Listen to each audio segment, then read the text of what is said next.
All right. Good evening. I'm Dr. Peter Bailey. I'm chair of the School of English Studies. And welcome to this keynote address for the first day of our Blue Flamingo Literary Festival. I'm here to introduce the speaker, Dr. Ian Strachan, who should be well known to you, but let's have a reminder of what he does here. So Dr. Ian Strachan is full professor in the School of English Studies, campus president of the University of the Bahamas North, and executive vice president of the University of the Bahamas. He's well known as an outstanding educator, yet in the context of the Blue Flamingo Literary Festival, it is his role as a literary artist that I want to remind us of. Reviewing his record, it is no wonder that for the 50th anniversary of Bahamian independence, he was listed among our 50 most important cultural icons. He's a poet, having published the collection Silk Cotton Soul, as well as others. His forays into filmmaking have given us the documentaries Show Me Your Motion, The Ring Play Games of the Bahamas, 1996, and Eyes Man, Manhood in the Bahamas from 2013. We should not forget the drama and comedy of his Bahamian soap opera, Gippy's Kingdom. He's a novelist, author of God's Angry Babies, 1997, and his most recent book, Blind Days, which was published in the fall.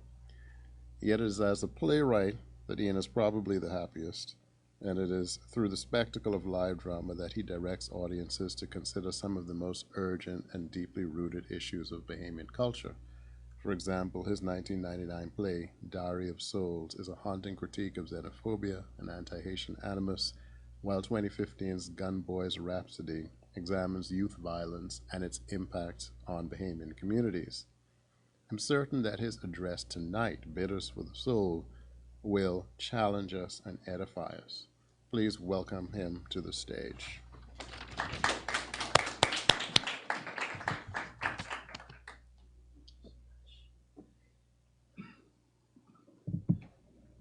I really wish I could sit and give this talk. Thank you so much for this very, very kind invitation, and I'm honored to be here with you, and I hope that I will have something interesting to say. What I think I'll do today is talk a little bit more about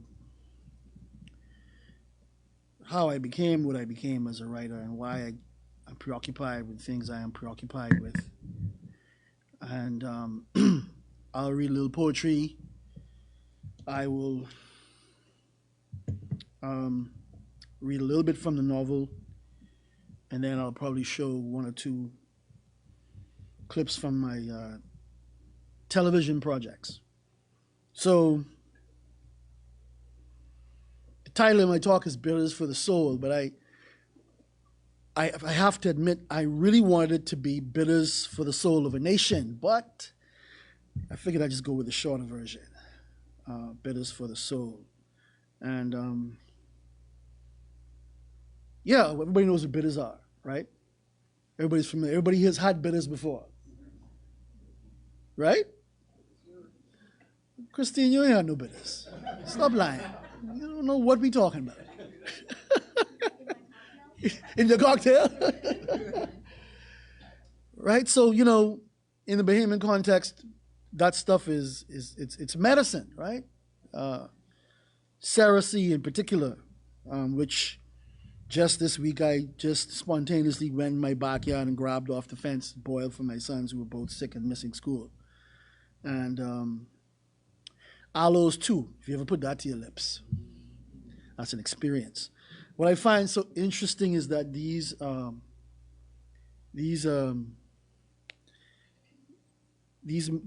herbal medicines, which go way back and are with us, they taste so bad, but they're so good for you.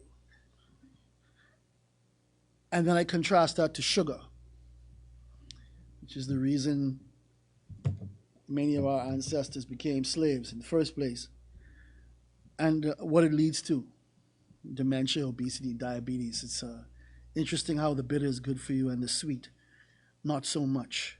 Um, and so I just wanted to think about my own journey as a writer from the lens of pain and suffering, from the lens of suffering in my own life, um, and how I don't really know. I suppose that makes, it's a weird sort of thing to say, but I don't know how I become the writer I became. I don't know why I would care about the things I care about if I hadn't, and if my family hadn't suffered the things we suffered. And so I guess what I'm going to do to begin is to just share some of my origin story, if you will, some of my some information about my family. Before I do that, this is not going to be a religious experience, but I always love this verse from Ecclesiastes. These verses from Ecclesiastes. It's better to go to the house of mourning and to go to the house of feasting, for that is the end of all men, and the living will lay it to his heart. Sorrow is better than laughter, for by the sadness of the countenance the heart is made better. The heart of the wise is in the house of mourning, but the heart of fools is in the house of mirth. And in my mind, in doing this talk, I wanted to play Bob Marley's Talking Blues as my introduction, but I knew someone was going to introduce me. So I just want you to think about, here, Bob, talking blues, your feet is just too big for your shoes.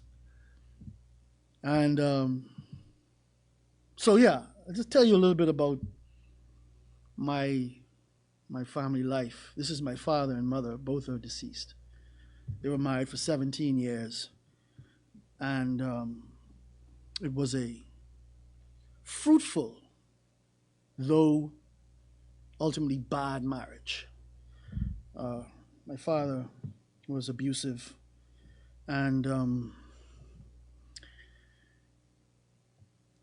my mother told all sorts of stories during my childhood about my father. None of them were good. And she had a habit. Her name was Senorita Gloriana Moss Strawn. She became a Strawn. And my father's name is Tracy Watts Strawn. And whenever the children, the six of us, I was the youngest, whenever one of her children did something bad, selfish, or mean, she would say, "Yeah, use Tracy, child." And so I grew up with a certain view of my father. I didn't actually know him. My mother left him when I was 3 years old. I would say now, in hindsight, she fled. And she took the six of us to Jamaica, where she went to study at the University of the West Indies. And she told me how she emptied the house, and he didn't even know the house was empty. And she also told me how they were both educators. He was a school principal in Cal Island, she was a teacher, and he basically collected her pay for a year and never gave her a cent. So it was on my mother's last day. I remember she said to me, because I was at the time I was in the middle of a bad breakup, and I guess she was a little bit puzzled as to why I was taking it so hard, and she said, "I never had anybody love me." It was one of the last things she said. So she lived with a broken heart. But this is a good moment for her. This is the day she graduated from the University of the West Indies with her degree. My mother was denied the opportunity to go to government high school. She was born in True Blue, Crooked Island, and my grandfather, H.D. Moss, didn't think women needed an education, so she wasn't allowed to come to New Providence and study. So she taught herself, sat her O-levels. She used to say to me that she was 9 months pregnant with me when she sat the A-level in history. Yeah. So I guess maybe I owe some of her, I owe a little bit of my love for history to her. And this was us. This was 5 of us on our last day in Jamaica, August of 1975. And I'm the little one sitting on the fence. Those are 3 of my brothers. And this is my oldest brother, Winston.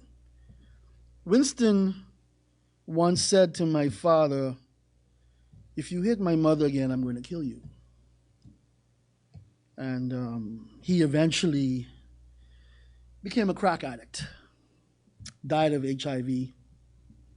And watching him fall apart, watching him lose his mind, become an addict, and not knowing how to help him was a very influential experience for me. So he didn't live to be 40. I think he was 38 when he died. And I distinctly remember an occasion when my 2 oldest brothers fought in the kitchen over, the 2 of them are this is us and Andres. They're the 2 on either end. Fought in the kitchen over a cup. And Winston pulled a knife and tried to kill my brother Kenneth over a cup. So I think and then Kenneth eventually died of brain cancer. So a lot of tragedy, a lot of violence. I grew up in a house where I didn't really feel safe. I felt loved by my mother, but I never felt like we were safe once Winston started to unravel. And it was also a house where there was unintentional neglect. I want to say that. Unintentional neglect, because my mother had to work day and night. And it was also a house where there was never enough food. Yeah, never enough food. I look back and I for a long time in my life, I thought I was just a weird kid who liked how mud tasted. I remember, I would eat mud in Jamaica. And then maybe 6, 7, 8, 9 years ago, I started thinking about it. I said, wait a minute. I was actually hungry. It's weird how your life comes back to you and your ability to apprehend certain things in your life change. When my brother Kenneth died, second oldest, I wrote my mother this poem. Some of you might know. It's called Gloriana. I'll read it. Here is sorrow enough for 10 tales times 10. And yet this woman, this silk cotton tree of a soul, rejoices more in her life with each salt moon. Here is a night so deep and wide it swallows song, but my mother shuttles an alto thread of gold through sackcloth dawns. Men raise stiff statues and scowling monuments in their own memories. They order lines composed, so children never cease to trumpet each trick and triumph. But what if I said that this black woman, far from history's iridescence, possessing no territories nor treasure chests, save her soul, has been a sun lighting worlds? Where are the epics for our black mothers? When do we print dollar bills and emboss them with the faces of the Saracen sistren who saved our souls? Hair is burden enough to leave backs brittle, pain enough to snap the voice's cord, salt enough to suck the sea fresh.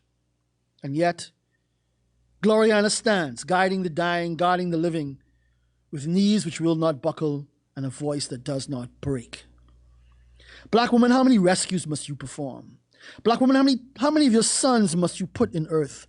Black woman, how many times must you sow without reaping? Mother, sister, friend, how many trips to the throne of grace must you make for your children? These men seeking national heroes and African kings, do they have black mothers? the kind that eat fire and pass ice for picnic. Let them look to the dark figures holding the church up at the four corners. Let them look to the ones who will wipe the spittle from their mouths if Papa Death sneezes. This poem says, I have seen what you have borne in God's name. This poem says, I see what it has all cost in tears and silent nights of the owl and the rat. Black mother of mine saying prayers in the four corners to make hell a home. Black mother of mine riding the crest of syphilitic seas. Black mother of mine singing anthems in aborted dawns and vile rains. Black mother of mine knowing too well the Babylon boots, the hustlers and the whores. Black mother of mine, look at me growing in the beams of your life. I carry you in me, woman. I see what it has all cost in tears and silent nights, in sorrow enough for 10 tales times 10, in nights deep and wide enough to swallow song. I hear you singing, mother of mine. I hear you singing above the cradle, above the grave. I have seen what it has cost. I have marked this life of iron you have forged, of rainbows spun out of sackcloth dawns. I thank creation for your silk cotton soul. And then years later, I wrote another poem that I don't think I've ever publicly read. I'm not sure, for my mother. It's never been published, called Praying Warrior Woman. Her gift was fighting fire. The kind of fire that when you walked through it, you wasn't the same size no more. You got bigger, breathed deeper, saw clearer, because you died somewhere in that flame and came out the other side, alive and kicking. She wasn't scared of flames, had been burned alive, burned to death, and crossed over so many damn times her fingertips sparked. Me? I like water.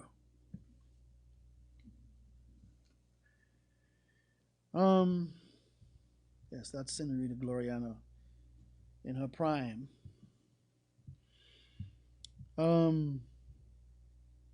So this is not me. This is my brother Trevor. This is my father and mother in, I think that's Fresh Creek, Andros. They were teachers, so they traveled quite a bit. And as I mentioned to you, my mother really didn't share good stories about my dad. And I didn't have a good relationship with him. I don't really have a memory of him until I was 8 years old. So when we went to Jamaica in 1972, and we came back, we went to Andros, and we came back as a family to Nassau in 1977.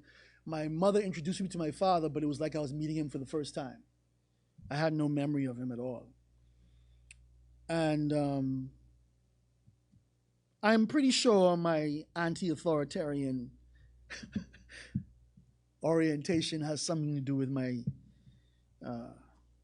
hatred of my father, which it's changed the older I got and the more wicked I became.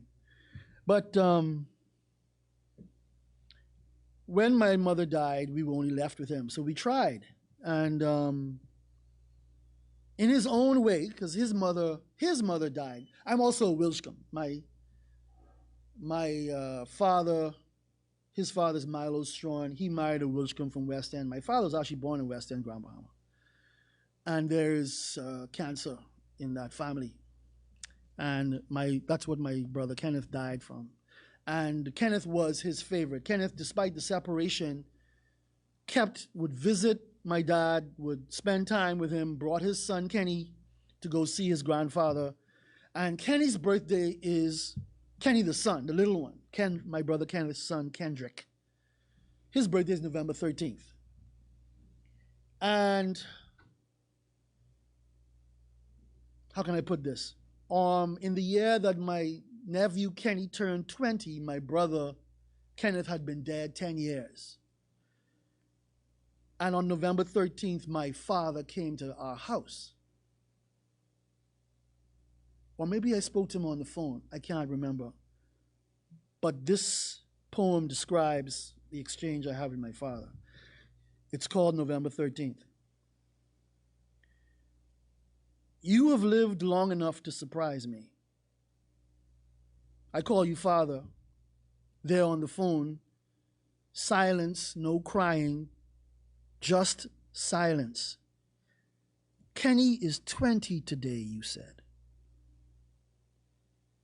His father died exactly 10 years ago, you said. And then silence. Silence I had to fill with consolations. How I hated you. You have lived long enough to surprise me. Your son is gone 10 years. Your grandson doesn't call. Is all this pain recompense? How will you find an answer for the years? How can I be a father who has an answer for the years? You have lived long enough to surprise me.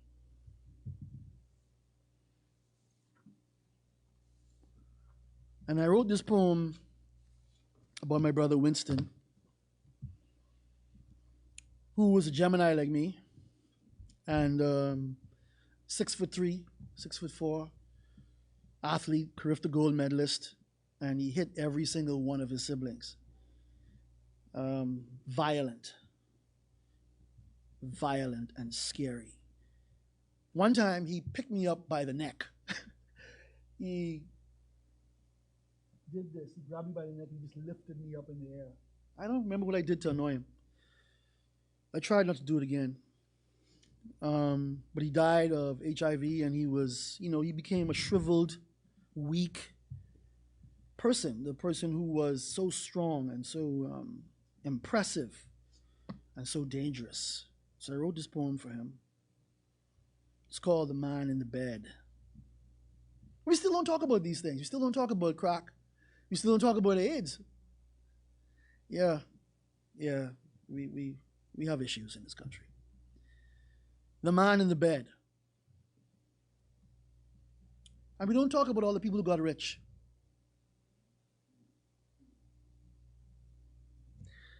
Selling cocaine and representing cocaine dealers. I'll leave that there. The man in the bed. Is a man a strong, tall tree, his arms branches that shade the little ones? His legs bold black trunks that laugh at wind? Is a man a strong, tall tree, his arms branches that give fruit to the little ones? His legs bold black trunks you can lean on and rest? Is a man a strong, tall tree, his arms branches that give fruit to the little ones? His legs bold black trunks you can lean on and rest? Close your eyes against the scowling sun? Yes? Yes. Then who is this in this dying bed? All right. So, I have gotten a lot of inspiration from pain, a lot of inspiration from grief. Suffering humbles you and opens you up, opens up your soul. Pain wakes you up. Pleasure puts you to sleep. That's been my experience. I make very few good decisions in the interest of pleasure. But yeah, as I said, I grew up in a house where there was unintentional neglect, where there was violence. We all were on top of each other, hating each other a little bit, and definitely unsafe. And I also grew up bullied. So bullied in my house, bullied in my neighborhood, and bullied at school because my mother left, as I said, fled the Bahamas and took us all to Jamaica. You can imagine the spectacle of this black woman with 6 children. I had to start school at 3 in grade 1. So I ended up therefore being always way too young for the grade I was in, and not on the same level of maturity as my classmates. But then I was also bookish, right? So not good. And I went because when my father and mother were married, my siblings went to private schools like Queens College and St. John's. And then when they separated, the rest of us, the last three, went to public schools. So I went to all public schools. I went to Columbus Primary, C.W. Sawyer, C.H. Reeves, Government High School. And I mean by Government High, Yellow Elder High, not the Government High School. I shouldn't call it Yellow Elder High. I'm proud of Government High, but I think you know what I'm trying to say. And two things public school taught me. One is all the rules of toxic masculinity, and the other is to understand that my people hate intellectuals.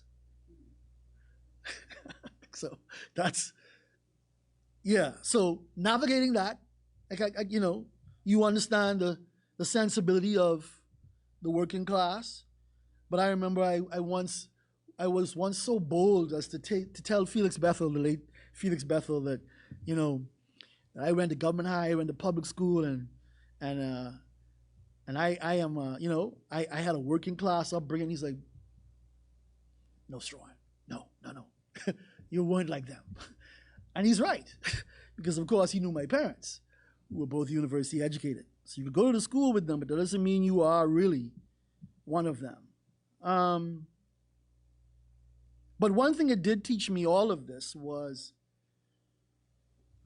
to have a certain sensitivity for the underdog and for the oppressed. And so here's my big pronouncement, and it's not going to be that novel a pronouncement, but it is my philosophy, definitely my philosophy. I've just shared very personal poetry with you, things that are really about my losses. But most of what I have written, and I think actually, no, I should say this. When I use the poetic form, I use it to write about love, to write about loss, mostly. But when I write plays and when I write novels, I'm being political. I want to talk to the nation. I want to essentially use art in that context as a prophetic action.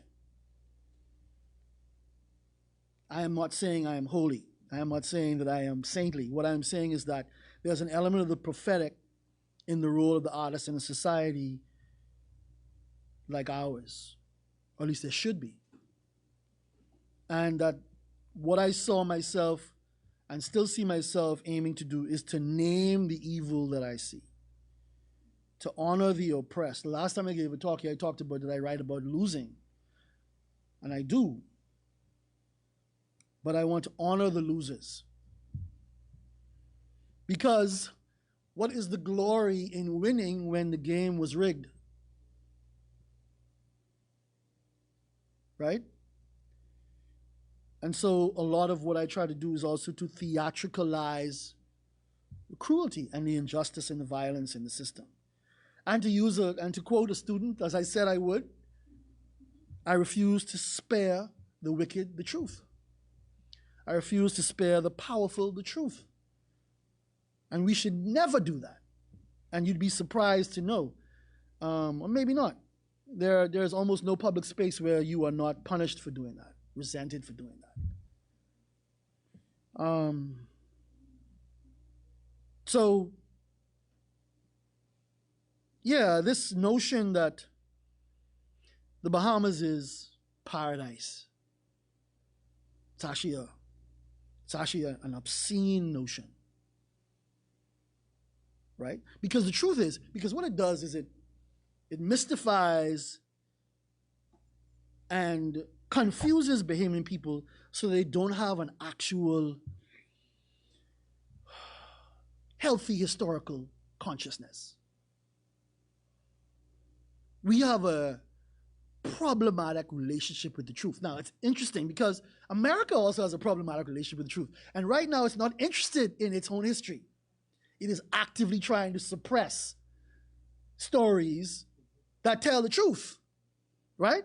Banning books, etc. Talking about, hating race theory and all the rest of it. We are interesting. We don't even have to ban it. There's not even a need for some conservative group of people to prohibit us from knowing. We don't want to know. Right? We don't want to know. We are consciously, voluntarily, willingly forgetting, which is a survival tactic. Okay, it's a survival mechanism. It's a way of adapting. Yeah, you're adopting. I'm trying to put a positive spin on it. No, but it's certainly evolutionary in some way. The Bahamian version of the 21st century black person is interesting, right? Of course, there was a time in this country where there was a real black. Marcus Garvey visited the Bahamas. There were black Garveyites. There was a time, of course, parallel to the civil rights movement when there was a clear black consciousness in this country and that there was an agenda, right? It seems that did the work it was supposed to, apparently, and now that's been retired, right?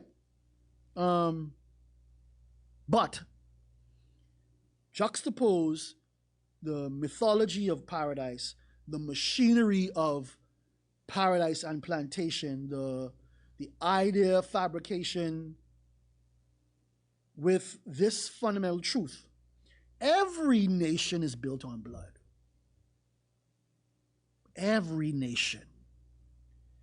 And maintained through violence. Every nation. Even one that doesn't own any missiles. Even one that doesn't have a standing army. It's still maintained through violence. And that is very, very troublesome piece of truth, right? But it is still the truth. So in our country, the party and parliamentary system plays the role of containing progressivism, the revolutionary impulse, and legitimizing inequality. The education system, the church, and our Constitution reproduce plantation, carry out containment, legitimize inequality. Right? So yeah, I have tried to address this, and I'm going to read a little bit from my novel now. And the whole project of this novel, again, is still, even though it's looking backward, prophetic.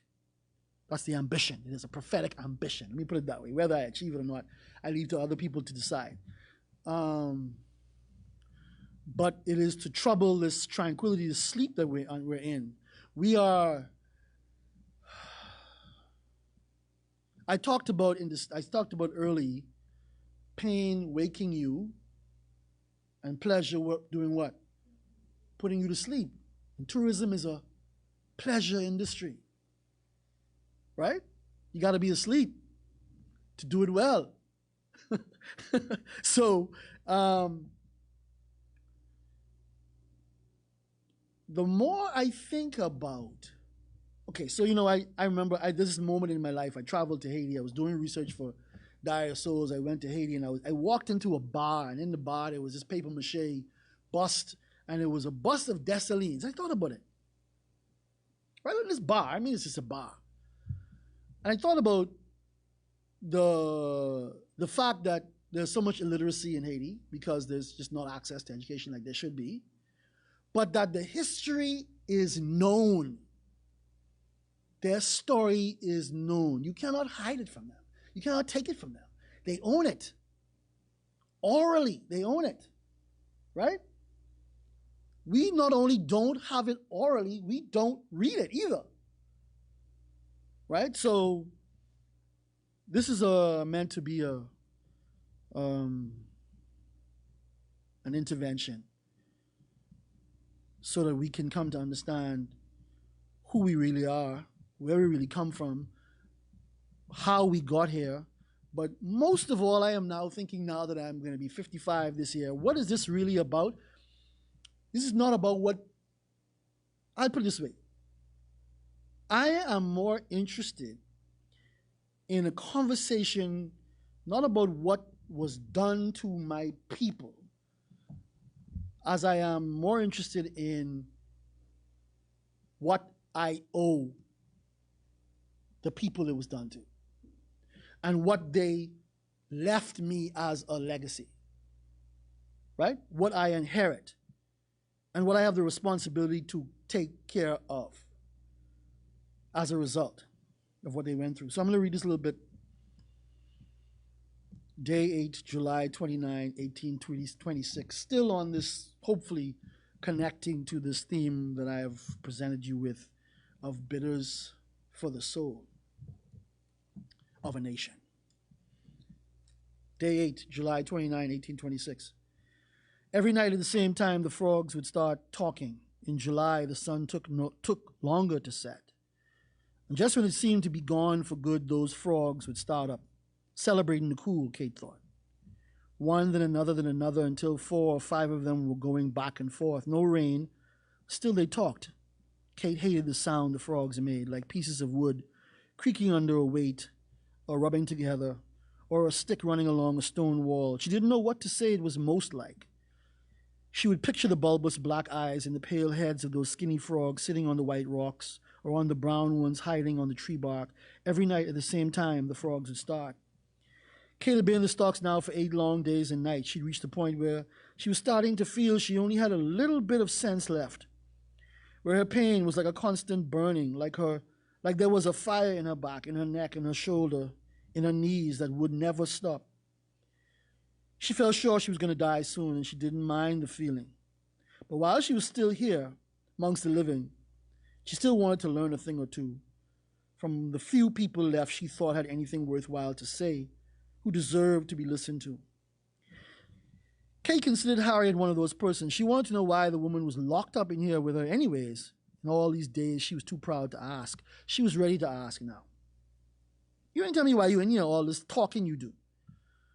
Well, you better let me tell you now, because I most believe me and John Boy be leaving you tomorrow.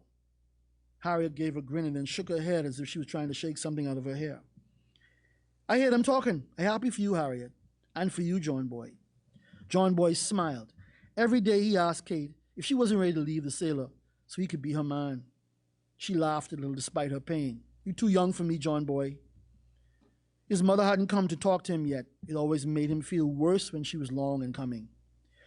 You know you can leave too anytime you're ready, Harriet said. But you won't apologize to these bucker and promise to cover them melons.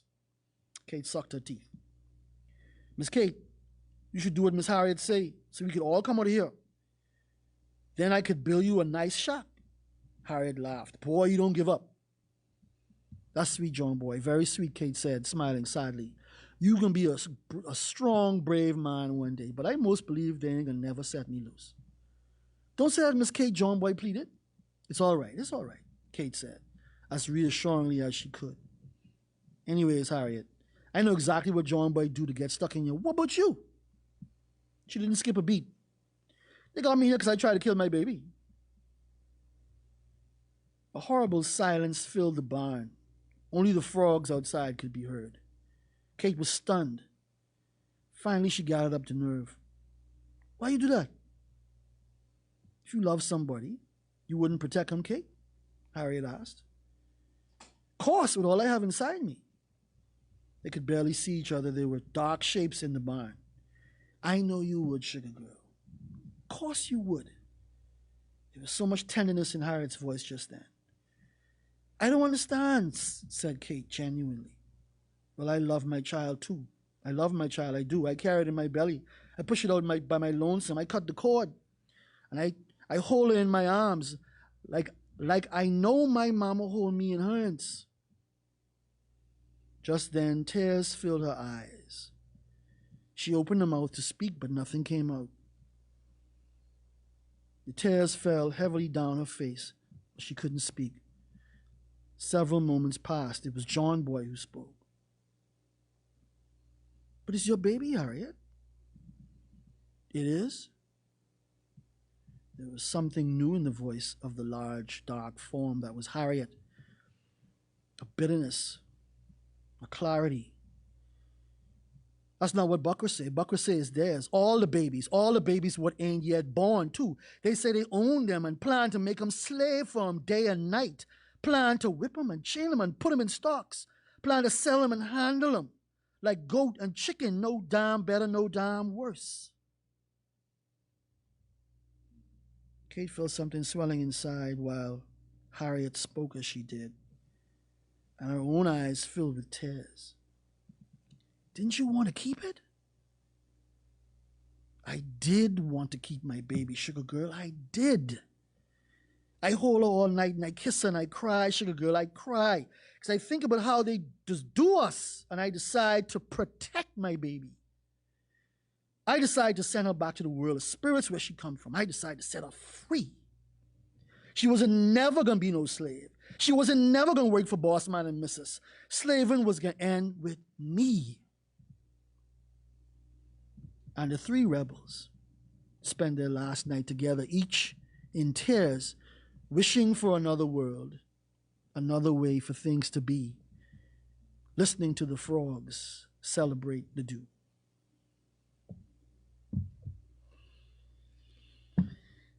Yes. So it was quite the experience discovering that the Kate Moss I learned of in Gail's history book was not alone in her captivity, not alone in her punishment in that barn.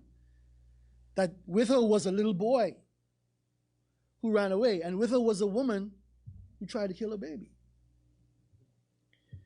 And opportunity there to make real for myself and hopefully for the reader the magnitude of such an incredible decision as I think about how much I love my own sons and how I would lay my life down for any of them, to try to imagine such a sober decision.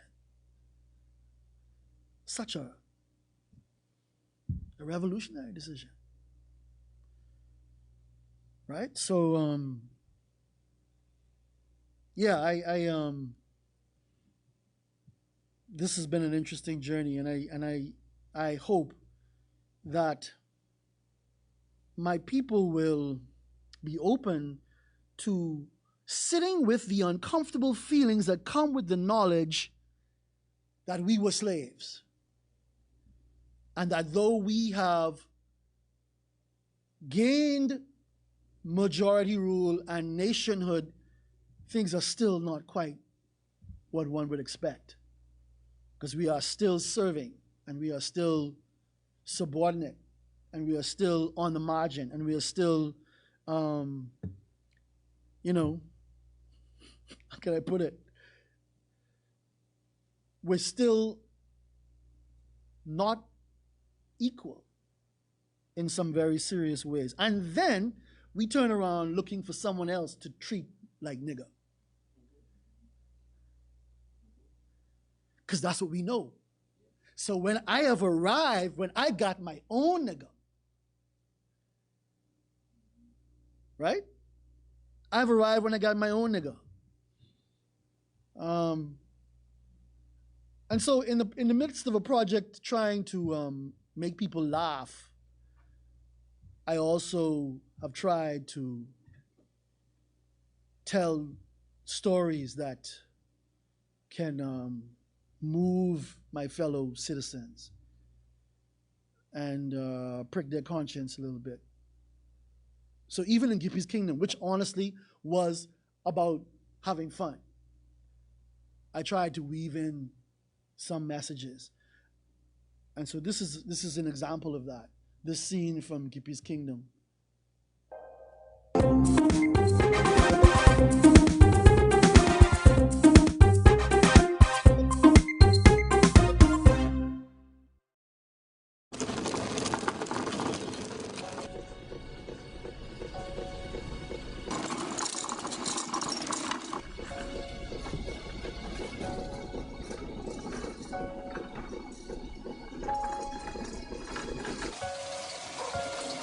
Hey, Daddy, where you going?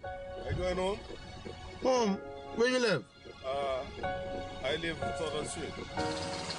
Oh, yeah? So, You have your papers? What's your my name? brother. Gilbert the police. Yeah? You got papers, Gilbert? Gilbert, right? Yes, I have paper. I live my paper in my home.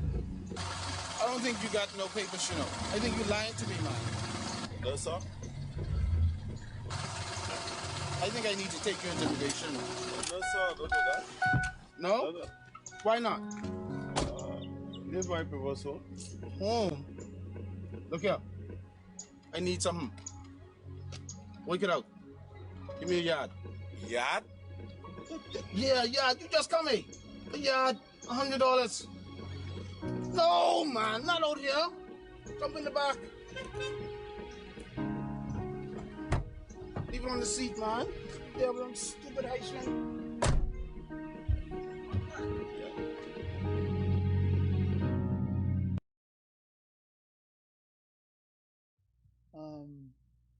Through the story of Everett Jr. and his uncle, that's his uncle, I tried to weave in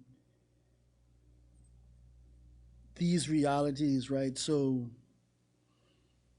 I think I've been talking about painful things, but I still know that you need to make people laugh sometimes. I love laughter, but sometimes I want to use the laughter to set you up, right?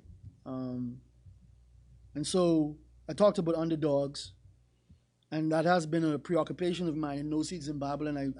I looked at the attitudes that we have towards Rastafarians, and that was the moment we were in. Like I wrote that play in like 1990, and then in Diary of Souls, obviously I was looking at our Haitian prejudice, which hasn't gone anywhere. It's still, although I feel sometimes we're a little bit better off. Like in 2024, there are Creole shows on the radio. That wasn't the case 30 years ago. Definitely not, right? So, and so there are these signs, but we're still not fundamentally where we ought to be.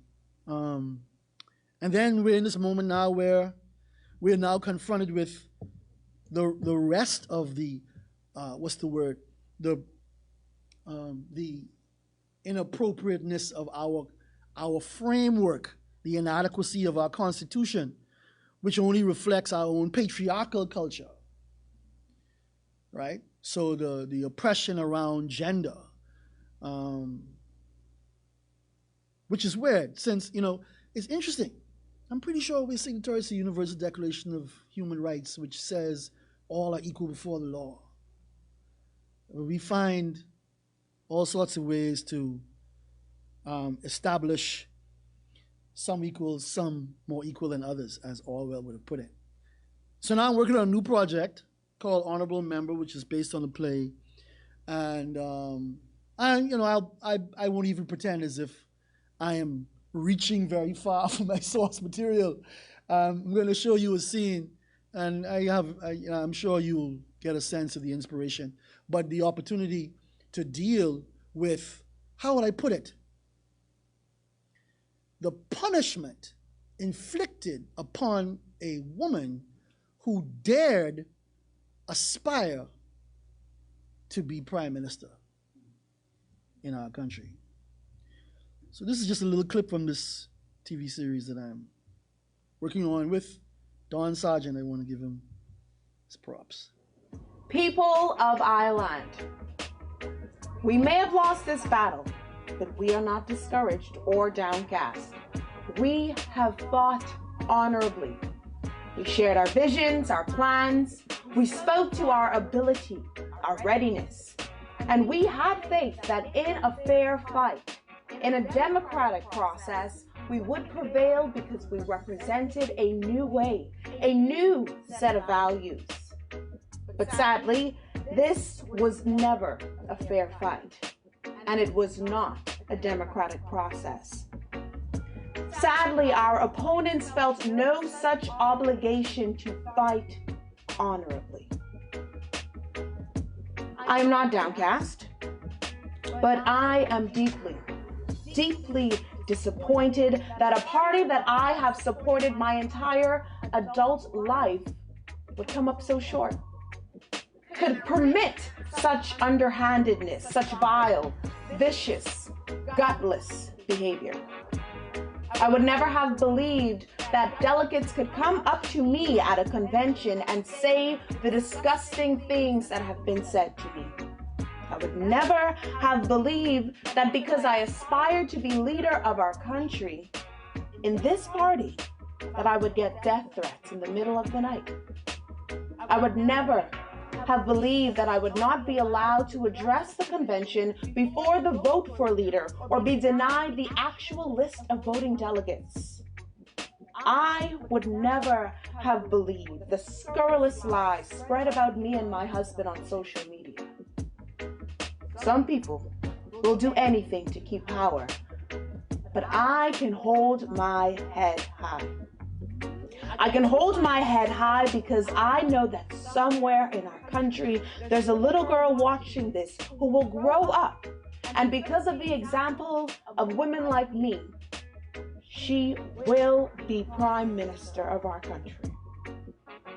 I can hold my head high because even though I wanted to lead, I did not sell my soul to do so.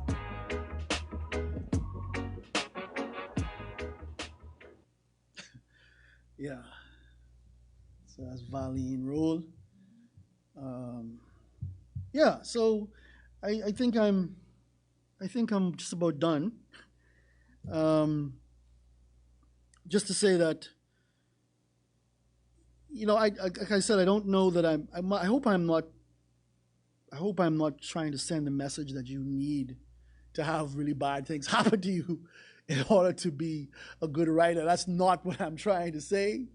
That's not what I believe. I can only speak to my own story, though, and what made me made me sensitive to the things that I became sensitive to, and care about the things that I cared about. And I would say too that even living in Jamaica and coming back and seeing anti-Jamaican sentiment confused me.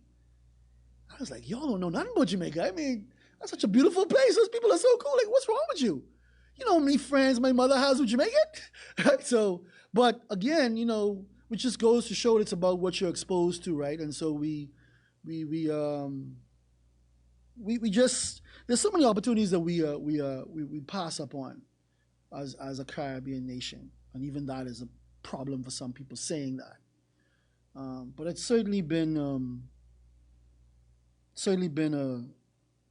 a wonderful, and I'm grateful for the gift and for the journey, and for the people who I've been able to walk with, who are also writers, who are also creatives, who are actors and artists, and I hope that what I do is meaningful and good for people, and I hope that it inspires, and that people will be ambitious and take on hard projects, take on challenging work, because it's worth it. Even if it is 15 years, even if it's 10 years, it's worth it. Be ambitious, be bold, but most of all, in your own way, try to be prophetic. And don't spare these niggas the truth. Thank you very much.